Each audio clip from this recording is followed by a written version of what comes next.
Mais qu'est-ce que tu fais? Quoi? Hé!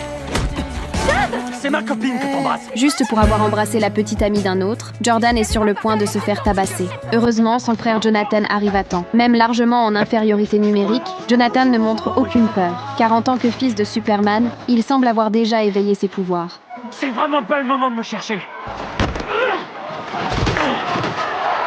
Au même moment, Superman affronte aussi un adversaire redoutable. Son ennemi se cache derrière un mur rempli de plomb. Impossible pour Superman de voir à travers. Quelqu'un connaît donc parfaitement ses faiblesses. Superman traverse le mur et lance l'attaque, mais celle-ci est facilement neutralisée. Tu es moins rapide que je le pensais. Dans la foulée, Superman est projeté au loin. Sans même le temps d'être surpris, il se relève et poursuit son adversaire. Les deux s'élèvent jusque dans l'espace, où Superman perd soudain sa trace. Et à cet instant précis,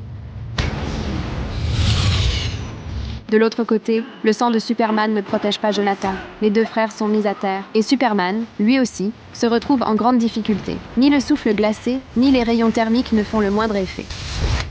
On t'a envoyé ici quand tu n'étais qu'un enfant, et tu vas passer ta vie à prouver ta valeur à ce monde. Tu as réussi à te convaincre que tu étais l'un des leurs, mais c'est faux! En voyant son frère se faire battre, la rage déclenche enfin le pouvoir de Jordan. Un seul rayon thermique fait exploser le feu de camp. Au même moment, le combat de Superman touche à sa fin.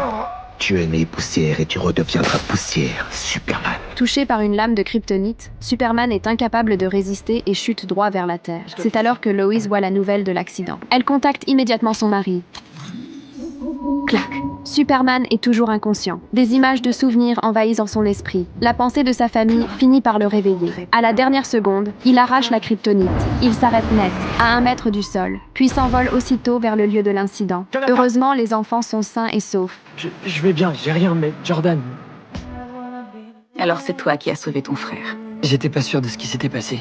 En réalité, celui qui a éveillé ses pouvoirs, ce n'était pas Jonathan, mais son jeune frère Jordan. À cet instant, Superman prend aussi une décision. Passer plus de temps avec sa famille et rattraper les moments perdus avec ses enfants à force de sauver le monde. Tu avais raison. Je n'ai pas toujours été là pour vous. Mais je te promets, à partir de maintenant, je serai présent.